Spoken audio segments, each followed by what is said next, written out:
on the red side, they do not want to give the Yuzhong to Echo. Because most likely that will go into the third slot for Echo if it is open for them. And because RSG love to play a slow front-to-back play style, they like beefy frontliners, creating space for their backline. The one hero that can really ruin that is the big black dragon himself, Yuzhong. Yeah, Wolf mentioned it earlier in his analyst stand that one of the scariest heroes that Nats could have right now is his own Yuzhong, but RSG themselves ban it for this one because they're on the red side. There's something that they want to secure because this time they're up against the world champs, and Arl is the priority pick here of Echo for this one. And it has to be up against Nats. He was a monster on the Arlot yesterday against Onyx PH. I believe one of the biggest reasons why RSG won that series is because of Nats himself. The timing, most importantly, underline that statement. The timing of his abilities. Not just the entry, but when he maximizes his stun, his final slash is massive for the RSG playstyle. So now, Valentina is a potential pickup here for RSG. They can hold off on the Fredrin, however, that will be a favorite pick for kyletzy. They ban away the Lancelot. The Fredrin looks good here, but the clue is also still open. But they say, you know what, Fredrin it is, but they also pick up the Joy for themselves. Okay. I like that. You know, I like the fact that they took up the Joy here because it's a great, I would say, counterplay in the same way against this Arlot because you can cause your own type of havoc against that final slash combination, which we saw yesterday. Oh yeah, and since speaking of havoc, we questioned yesterday why Nats chose the Fredrin for the EXP lane because most of the games that we saw, even on our ranked games, is not mostly effective. But yesterday, with this hero, they had a win. So this too is actually a good flex pick for RSG to make to make things around for this composition because now it's two comfort heroes back in Echo. We have the Franco and the Valentina. Yeah, it's interesting with how Echo are drafting. Cover up the names, and that looks like Echo's drafting like RSG, and RSG's drafting like Echo, prioritizing the heroes that they did pick up. It's important to pick up the Franco if you're up against the Joy. If it's the only option for suppress left and you need strong crowd control, you pick that up. Now RSG go for the usual strategy. If you're on the red side, you pick your marksman third pick and you start taking away marksman right now. They take away the carry, go up against the Beatrix, they might take away another one. However, if they want to, they can start taking away kyletzy heroes, but do not turn off yourself from the idea that Echo might actually put the Valentina in the jungle, but that means they're going to need to put in a mid laner that will be good for either crowd control or burst. Options on that are kind of wearing thin though, considering that the Joy is what they're up against. Most likely, this Valentina will be going mid, and a jungle hero for kyletzy. The Akai still up, could be the pickup here for Echo later on. Okay, so that's a fair point for the Valentina though. They could be also the jungler of Echo, and also good bans here, the Carry and the Eve. And there you have it, the Akai. Senior there, Renmar, was with the Akai here for RSG, and also the Atlas. There's no hero yet for Light this time, so look, could this be a setup for the Lolita for him to use? The Lolita looks available for RSG, but are they willing to give that ultimate to Echo with them being up against the Valentina? Good bans here in the second round, so they want to actually force the Joy into the mid lane for Exort, but Exort still has a lot of options to draft if they want to flex it. Most likely the Roamer will be the pickup here. If it's not going to be the Roamer, then they are going to be showing where this Joy will be playing at. I'm thinking maybe RSG might even be considering a Kagura. But Echo hasn't shown enough heroes here that would warrant a Kagura pick. That's a good one though. If the Kagura pick would be a really good pick here for RSG, there could be a good option, but this is a different one. It's a Kufra. Okay. So pieces of the puzzle fall into place here. RSG specifically, I like this. Again, you know, the performance that we saw yesterday with them, a lot of this will also come down to that roam battle, that roam lineup. And for Light, he's gonna have to have an amazing game working against this, right? The Kagura is actually locked in for Echo, along with the Mincetar. And now think about this: your RSG. How much do you have to dodge here? You got to dodge hooks, man. You got to dodge spears of glory. You got to dodge umbrellas.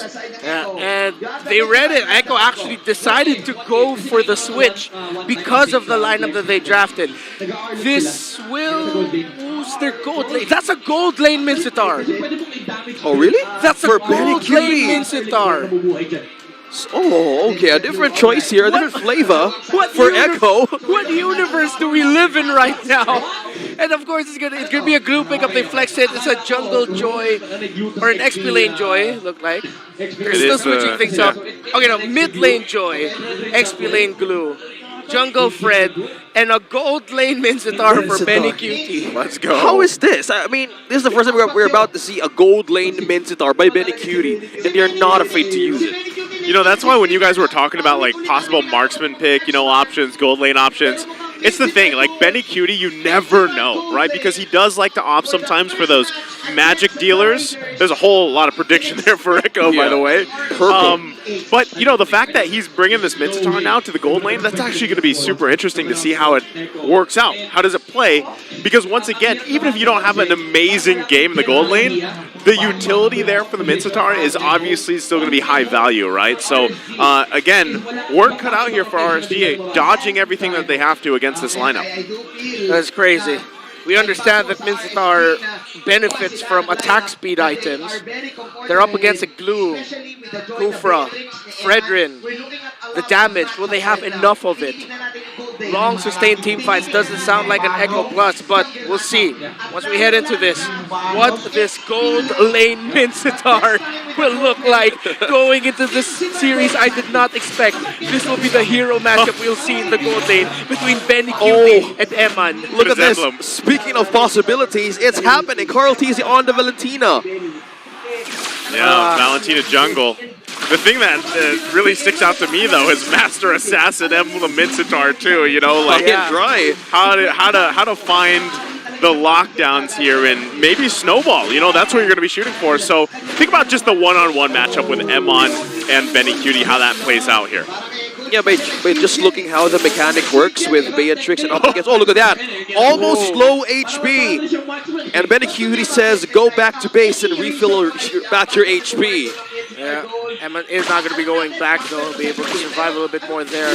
But I think the play here for Echo is to continue forcing bottom lane rotations on the side of RSG to free up the turtle a little bit more for Echo, considering that the lineup that they drafted, if it's going to be a full-on team fight, will struggle. We did see in the previous series between Blacklist International and BREN, if there is a strong invade composition that it's up against, a jungle Valentina will struggle. Yeah, and speaking of invade potential, yeah, that's right. If RSG is looking for a way to slow down things a bit for Echo, that's one thing they could capitalize on this part of the early game, because if Valentina is more into getting the objectives faster, that's one way to delay someone and getting into the objectives. Oh, right now, action breaking on the top side, 2 versus 2 is going. Nats quite low here, has to back off. Erad joining the party, he's going to get the CC off. Sanford has to flicker out though. Nobody falling just yet. Meanwhile, Turtle's going to be worked on. kyletzy secures it, able to find it. The lockdowns come through. Another flicker going to be burned for another one. Still looking for the first blood. It's drawn by kyletzy. Yowie will fall though on the other side. The 1-for-1 trade, but the Turtle goes in the hands of Echo. They're still looking for more. Sanji and Sanford, the San duo, punish Erad. That was just raw mechanics coming out from Echo. RSG, they weren't able to get there in time to out-retry kyletzy in the Turtle, who, by the way, is playing with an injured finger, folks. Wow. An injured finger on his hand, and he's playing a Valentina. Light goes in. Light gonna go in, gonna get hooked though himself. Benny Cutie takes quite a bit of damage. Look at the King's calling though, plus the spear. Emin will fall. Just look at that confidence popping out with those 3 calls. And that's how Mincetar Gold Lane works with Benny Cutie. Defying impossible, and that's how you delay the progress of Eman as early as now by just looking at the items that you're about to see, which is not that. Yeah, not that, but we did see Benny Cutie pick up a Corrosion Scythe later. I'm really interested to see. Oh, Light with a hook! Okay, hook gonna land. There's the Bloody Hunt to follow up. Should be an easy kill. Light will fall. They go ahead and back off from there. This is what I'm talking about. Pickoff potential is huge for Echo. Irad and Emma going down to the bot lane. Yowie here to assist. Let's see if anyone will commit a play here with the Lord Turtle. 30 seconds in. And as I was saying earlier, Benny Cutie's item build here is what we're going to be watching out for. Is he going to be going full attack speed? Will he hybrid it so that he can build a little bit more sustainability? Is Benny Cutie really going to be the main damage condition here for Echo? The way it looks like is that Benny Cutie is one of the options, but it's split. Sanji, Carl, and Benny all splitting duties in terms of dealing damage. You're going to be forced back here. Exort already using the ultimate, taking quite a bit of damage. Too much, actually. Had the vengeance, not going to be enough as Sanji cleans up the kill. So now down a member, Turtle spawns. Echo in a good position to start it up. Erad, though, not going to let kyletzy take it freely here. Yawi on the bottom side gets the hook off. Nas there as well. The rest of the team comes through. There's a final slash. Erad takes the turtle, though, under the nose of kyletzy. And now they back off. Navs with the split. Split has the backup he needs. Can they grab the kill on top of it? Sanford where fall. Yawi now in trouble. Gets a Prazer's Wrath and shot down by Amon. The sustain game is so high for RSG, and Echo's damage was not enough to just be into that position to take damages out of RSG. Yeah, and that's the main thing there as Ira takes away an orange buff from kyletzy. The lack of damage that Echo will have for the foreseeable future. It'll take a few more minutes until we'll feel more damage coming out of Echo. Benny going to be in trouble here. It's too much. He was waiting a little bit longer, but will fall. 4 members here of RSG focusing on that gold lane. Turret will fall here. First one picked up for RSG. Incredibly unfortunate as well for Benny Cutie that Yawi was not able to land a hook to any member of RSG. That would have been a short trade with a hook under tower plus the Bloody Hunt. Now looking at the items, it seems like Demon Hunter Sword is going to be the next pickup here for Benny Cutie. Looking like he's going for the full damage route for this time being. Now, RSG Slate, I think their confidence is going to increase in terms of their team fighting. As long as they can avoid the main umbrella of that Kagura, they should be in a good enough position to fight. But with Ben Cutie slightly disturbed here in the laning phase, he should be a while until he gets to feel the damage. Like gonna jump in, the rest of the team to follow here. Bloody Hunt gonna be exhausted. Looking for the kill, they get it. The final slash a little bit too late. Sanford now trying to make the best of the situation. Gonna get chunked down, they're gonna sandwich in! Light goes in with the flicker combo. Gets him locked down, Sanji will fall, Sanford to follow.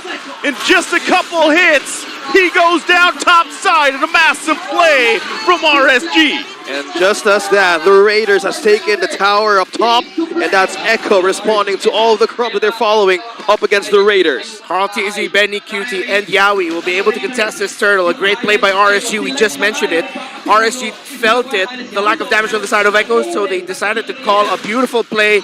Great call there by RSG. Hook gonna land here, but to no avail. Turtle will be taken. kyletzy gonna be forced out here to get the orange, but now, objectively, RSG in a great place here. Yeah, and speaking of defense now, they could really soak up some more engages up against Echo. Look at the jump. Oh, Light's still going to be going. Sanford goes in with the final slash. He gets Amon. Amon will fall. A hook is going to land. Erad could be in trouble here. He's going to get whittled down. Benny Cutie profiting off the kill here. Now Echo showing some fight back in this game. Now with Benny Cutie rotating more with Echo, RSG are starting to feel a little bit more damage coming in from the side of Echo. It seems like Echo's lineup is either we pick off with pull and hooks, or we can counter punish by trapping people in the King's Calling of the Minstar and then just rain down AoE abilities onto them. That's the strength of the Echo lineup. They have so much AoE abilities, damage, especially magic at that. Nice setup there by Sanford with the final slash to catch him out of position, and of course the counter hook there. Echo has a lineup that can start it or counter punish it. Well, counter punish. Echo, on the other hand, hooks another one. Iron Hook with the Bloody Hunt, gonna land down here. Sanji goes in. Sanford pushing Amon back here. Use the final slash already. Now gonna have to deal with the counter punch. They do just call it off. Amon gets the sniper shot off.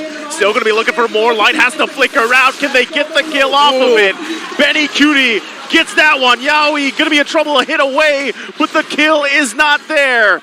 Nas has to flicker out. Again, Echo, even though it was a 1-for-1 trade, now looking for that tier 1 turret.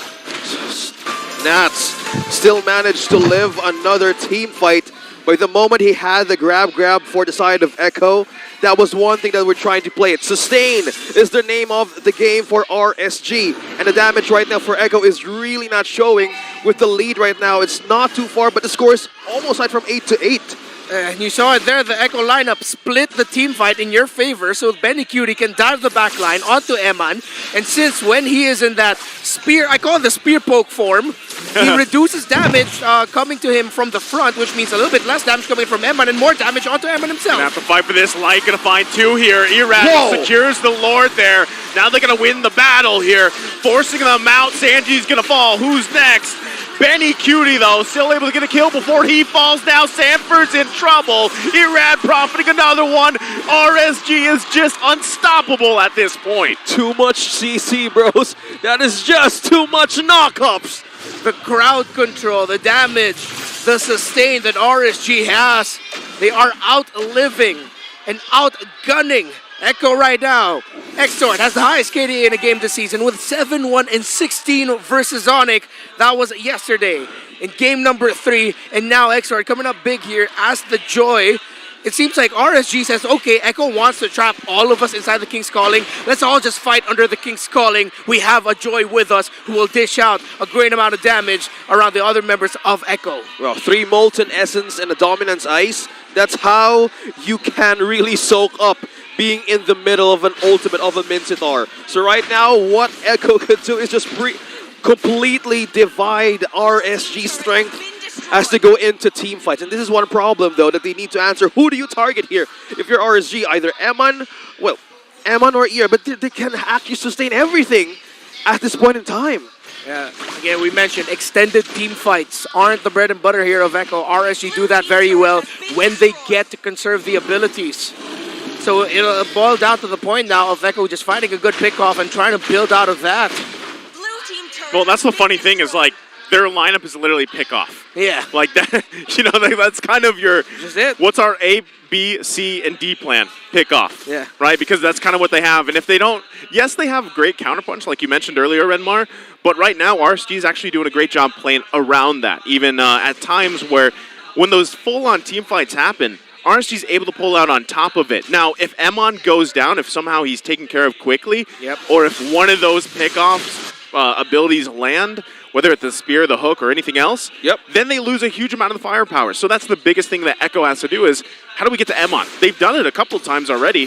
That literally is what they have to do going into pretty much the late game of this match 1, this game 1. Yeah, is this a hybrid build here for Mincitar? It's most a mix of magic and damage, right? It's more on the damage. His last 2 items will most likely be for sustain. It looks like he might be going for Radiant Armor. Sanji gonna get caught out here. Light knew that was the target. Easy pickings. RSG gets a -1 for Echo. Unfortunately, though, the Lord isn't up just yet. So by the time it does spawn, Sanji will be back up here. Echo here. Again, because of how Mincitar is built, it's not like all of his basic attacks will always hurt. It's really just when he has his shield up and he can poke. It's ability-based. Weird enough to say ability-based basic attacking. But then once that's gone, they will be outgunned because Eman has a more traditional marksman there. If Echo can get the pick-off set that they're looking for, that's the thing. It has to be a perfect set. Lights gets interrupted by the Lord, though. Yeah, that was a really near trying to get with the jump. So you're trying to say here is they need to have a perfect timing to use their skills at the right time and at the right moment, because if they lose it, it's all gone for Echo and another free Lord for RSG. Which is such a tall request. Like, you have to find a perfect start to your fight to be able to win it. Yeah. It's like things have to fall in place basically, you know, at this point for Echo. And it was probably the best decision to be like, you know what, just give up that Lord. Let's defend. And because if you think about it, because of their pickoff potential with this composition, they have somewhat of an advantage to work around here in the defense. If they can land something, as long as they have enough clear, that's the only problem. Like, as more of these Lords are taken, the clear potential, the wave clear potential is kind of lacking here for Echo. They have to decide whether to get that pickoff and then follow up with the burst, or do we clear these lanes? Well, right now they've got to defend against this Lord in mid.